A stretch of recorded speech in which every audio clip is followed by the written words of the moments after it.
Pemirsa Partai Kebangkitan Bangsa berharap agar hak angket penyelidikan kecurangan pemilu tetap bisa bergulir di parlemen. Ketua Umum PKB sekaligus Cawapres nomor urut 1 Mohaimin Iskandar mengatakan bahwa hak angket masih diperlukan untuk memperbaiki sistem pemilu yang saat ini masih bermasalah.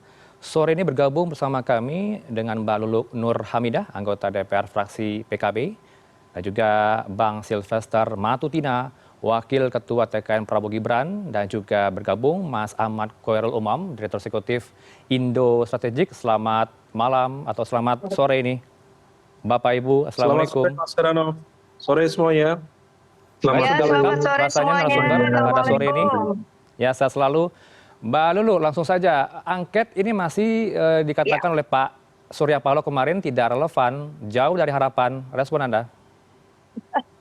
Ya, kalau dalam pemikiran saya justru hak angket ini semakin relevan untuk bisa digulirkan setelah kita mengamatin ya dan kemudian mendapatkan hasil putusan dari MK dan calon kami pun juga sudah menerima. Akan tetapi ini kan sebuah proses yang memang secara prosedur itu bisa ditempuh oleh pasangan yang merasa punya sengketa terhadap hasil pemilu. Tetapi hak angket itu kan satu hal yang berbeda.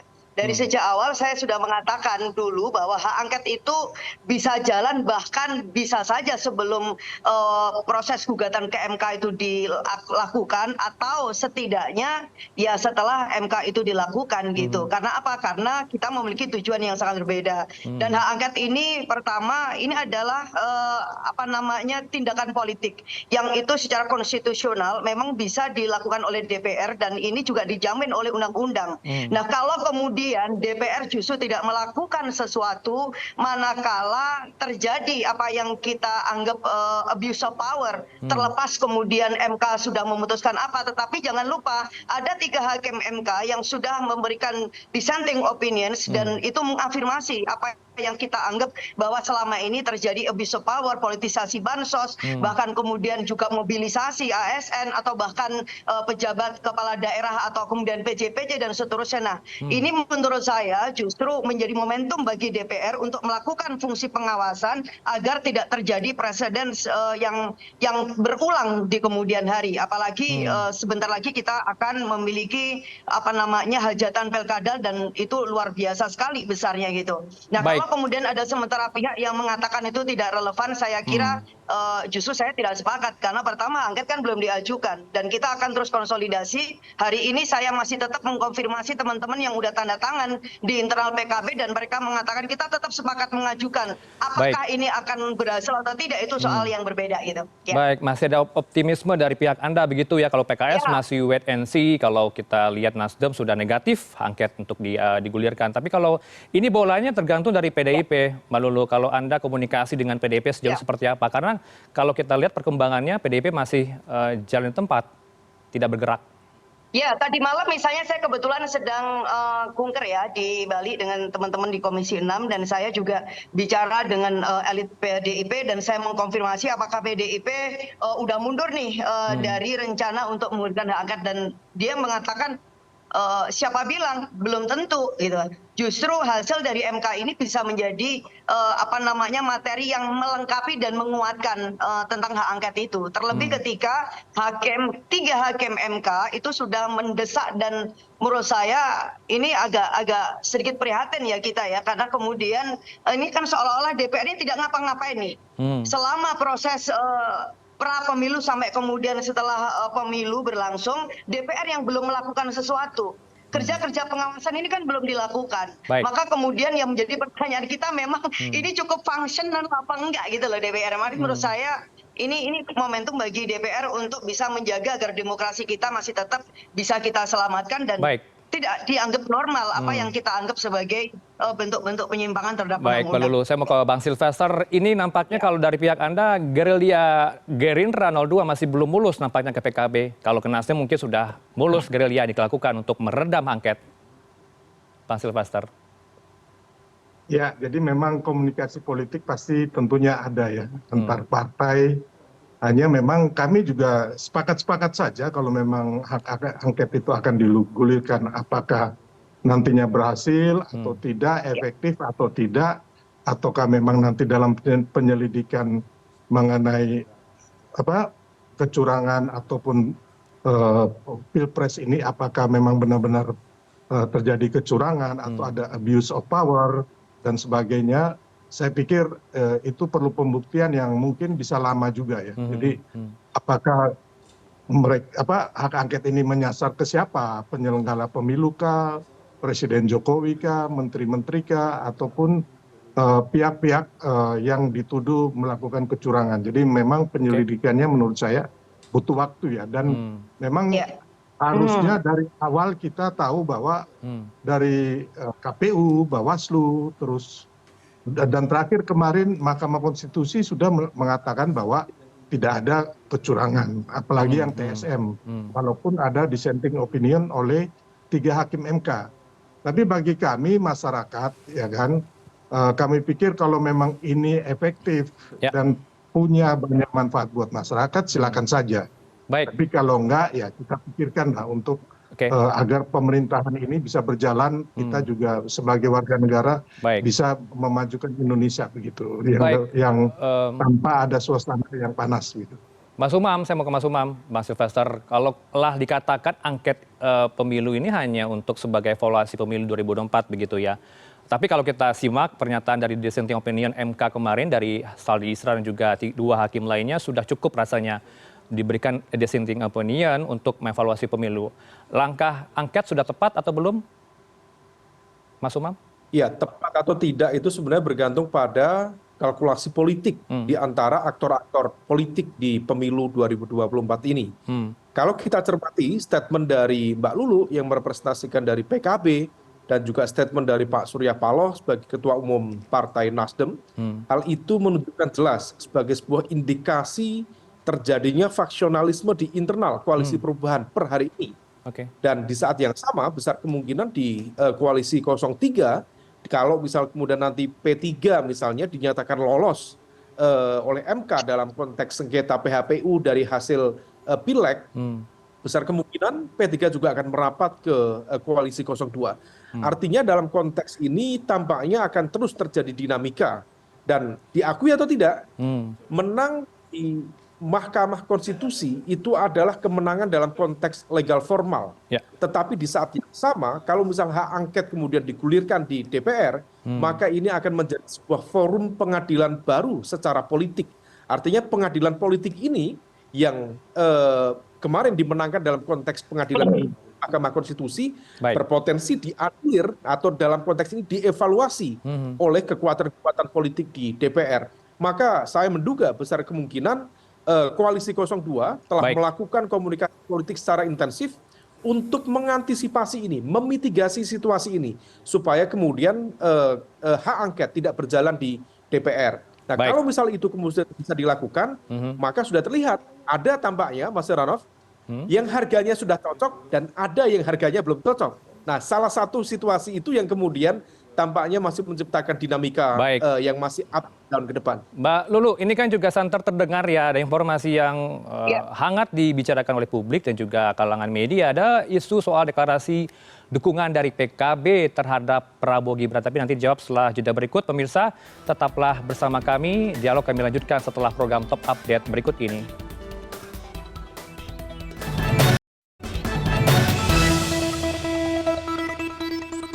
Anda kembali bersama kami di Newsroom Pemirsa. Kami lanjutkan dialog kami dengan sejumlah narasumber terkait dengan putusan MK kemarin. Apakah angket akan memudar atau melempem? Kita bahas bersama dengan Mbak Lulu Nur Hamidah, anggota DPR fraksi PKB, dan juga Bang Sylvester Matutina, Wakil Ketua TKN Prabowo Gibran, dan juga Mas Ahmad Khairul Umam, Direktur Eksekutif Indo Strategik. Sebelum jeda tadi saya bertanya, Mbak Lulu, santer terdengar ada upaya deklarasi dari PKB mendukung Prabowo Gibran, ini benar atau tidak?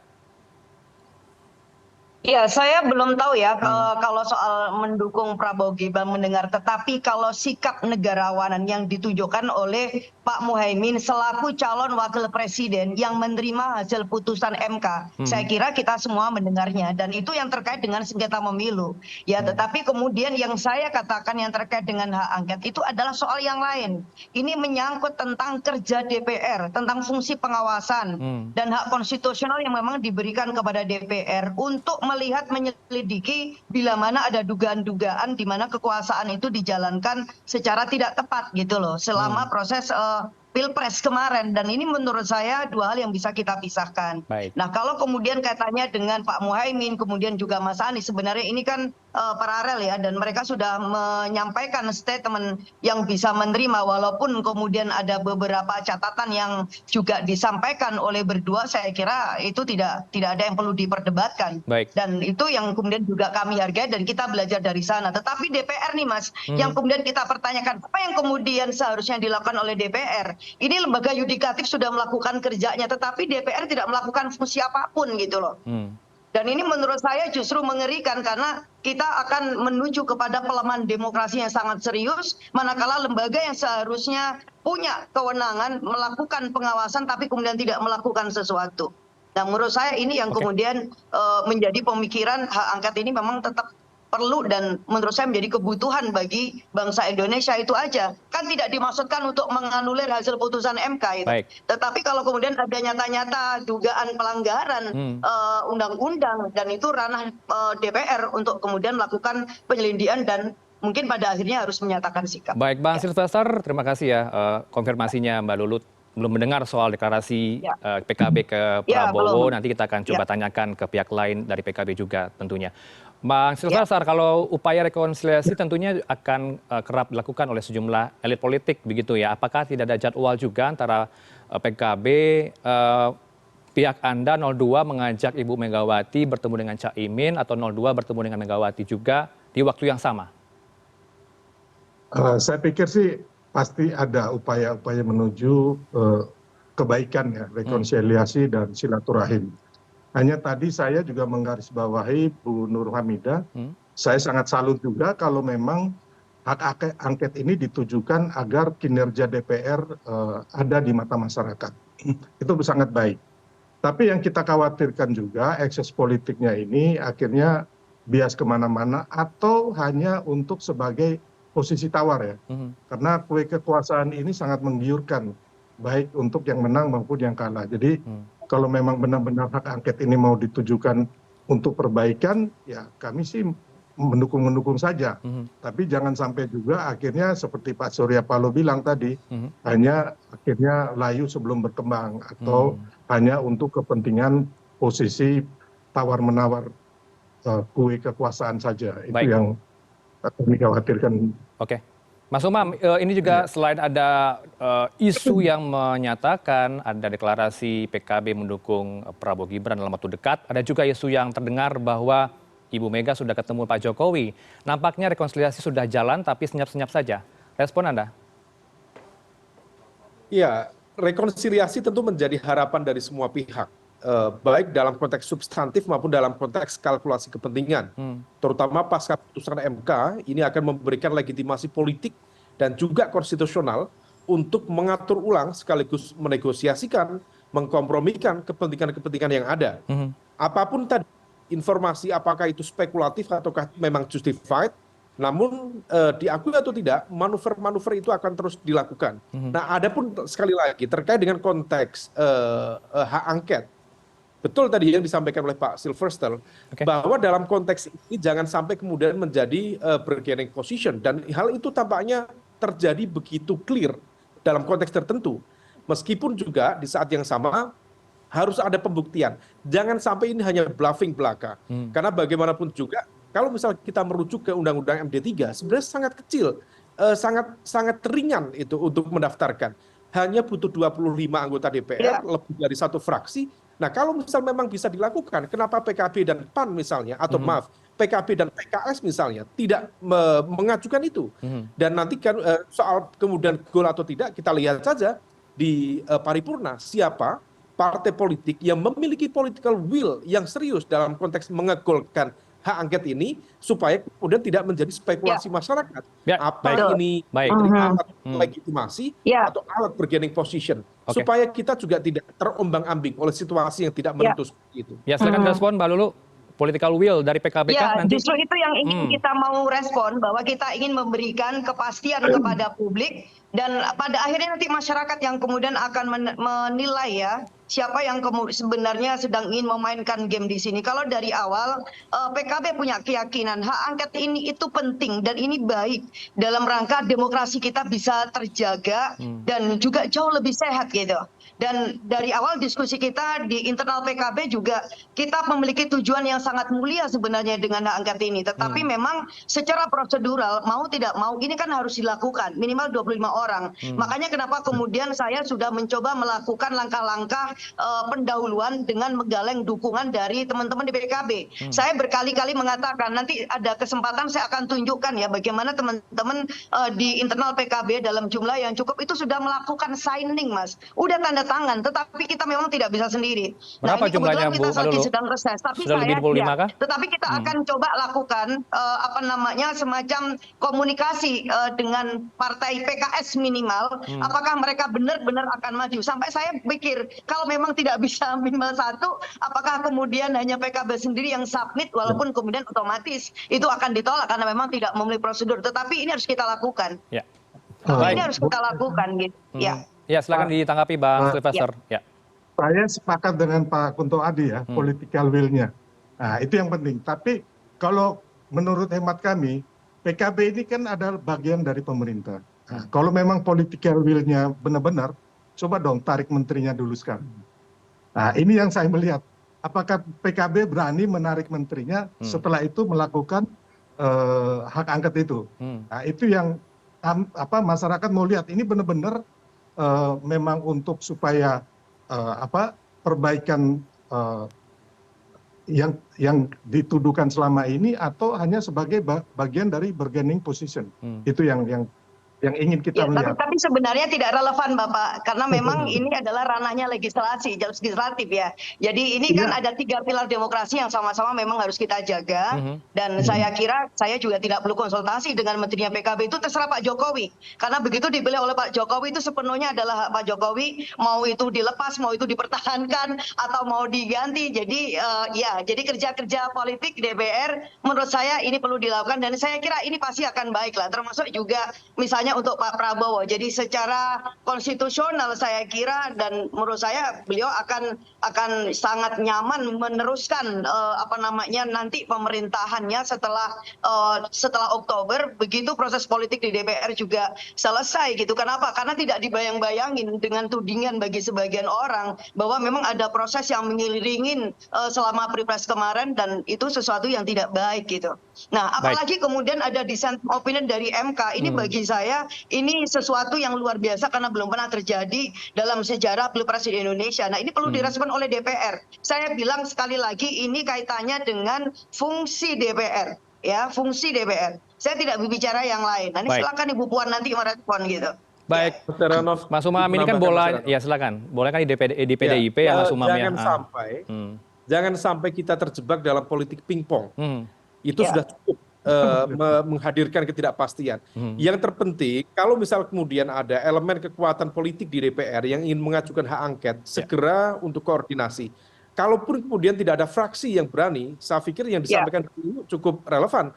Submit saja. Sekaligus kita juga ingin mengaudit sebenarnya pada ranah mana yang ingin diangketkan itu. Dalam konteks bansos, kalau misal bicara tentang tupoksi, tugas pokok dan fungsi DPR, sebenarnya itu juga melekat di masing-masing komisi. Kalau mau bicara bansos, kenapa Komisi 8 diam saja? Kemudian kalau mau bicara mobilisasi kekuatan politik, dalam konteks ini misalnya TNI, Polri, Komisi 1, Komisi 3 juga diam saja. Kalau bicara kemudian kooptasi misalnya, terhadap instrumen negara terkait dengan penyelenggara pemilu. Kenapa Komisi 2 juga diam saja? Nah, ini kalau misal kemudian memang harapan dari Mbak Lulu misalnya tadi ya, elemen-elemen itu tidak bergerak untuk masuk ke angket, seharusnya komisi sudah bergerak. Nah, ini memang jadi pertanyaan, mengapa hanya Mbak Lulu saja dan juga teman-teman tertentu saja yang bergerak, sementara elemen mesin kekuatan politik yang lebih besarnya cenderung diam saja. Saya khawatir ada pihak-pihak yang mencoba untuk memainkan ini sebagai sebuah momentum wait and see yang endingnya adalah upaya untuk melakukan bargaining position tadi. Baik, Mbak Lulu silakan dijawab. Kenapa Anda sendirian?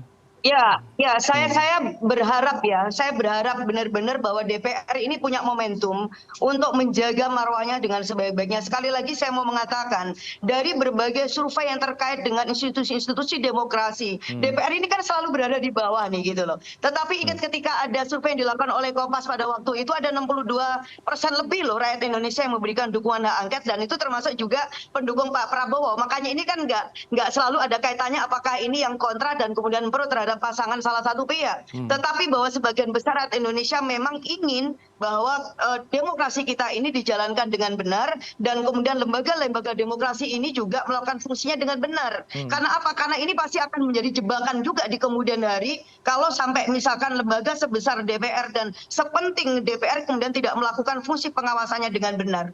Kan seperti itu, dan saya Mas, insya Allah saya udah punya tekad ya, saya kira dengan beberapa teman kita udah sampai punya kesepakatan, oke bismillah kita akan submit walaupun kemudian itu gugur di tengah jalan karena tidak memenuhi persyaratan. It doesn't matter gitu. Baik, terakhir. Tetapi harus kita lakukan. Baik, terakhir Bang Silvester, saya minta komentar Anda, apakah ada pihak yang meredam, ini pihak Anda di parlemen untuk gerilya meredam angket? Seperti yang kata Mas Umam tadi? Ya. Nah itu dia tanyain tuh. Untuk itu sih pasti ada ya namanya komunikasi politik. Itu. Jadi pembungkaman Pasti ada. Hanya kritis ya kan. Baik, silakan Ya. Mas Saya Bang Silvester. sepakat sama Mas Kunto Adi tadi bahwa kenapa dari awal itu Komisi 2, Komisi 6 sama Komisi 8 itu tidak memanggil pihak-pihak terkait untuk ini bagaimana sih mengenai bansos, penggerakan ASN itu benar ada atau hanya hayalan atau hanya opini gitu. Ya kan, atau hanya framing. Jadi harusnya dari awal Bu Nur Hamidah ya. Jadi kalau sekarang ini yang ya seperti aku sepakat sama Mas Kunto Adi, jangan-jangan memang kue kekuasaan ini sangat menggiurkan. Jadi siapapun akan melakukan manuver di menit-menit akhir. Yang kalah pun pasti kepingin. Gitu. Baik, perlu saya luruskan ini bukan Kunto Adi ya. Sejenak ya Mas ya, walaupun menggiurkan sebentar sekali lagi bahwa satu hal soal bargaining position itu biar urusan yang lain, tetapi sekali lagi DPR harus dijaga lah marwahnya. Baik, perlu saya luruskan Bapak-bapak dan juga Ibu-ibu ya bahwa ini adalah Mas Khairul Umam bukan Kunto Adi, karena Kunto Adi juga sempat kami undang tapi berhalangan hadir dalam dialog ini. Dan kami tutup dialog ini nampaknya sudah lengkap gitu ya. Dialog ini pada sore ini sudah dapat poinnya rasanya dari Newsroom. Terima kasih untuk waktu Anda semua, narasumber. Ada Mbak Lulu Nur Hamidah, anggota DPR fraksi PKB, Bang Silvester Matutina, Wakil Ketua TKN Prabowo Gibran, dan juga Mas Ahmad Khairul Umam, Direktur Eksekutif Indo Strategik. Selamat sore Bapak Ibu. Assalamualaikum, selamat sehat selalu. Waalaikumsalam, mohon maaf lahir batin, selamat dari Lebaran.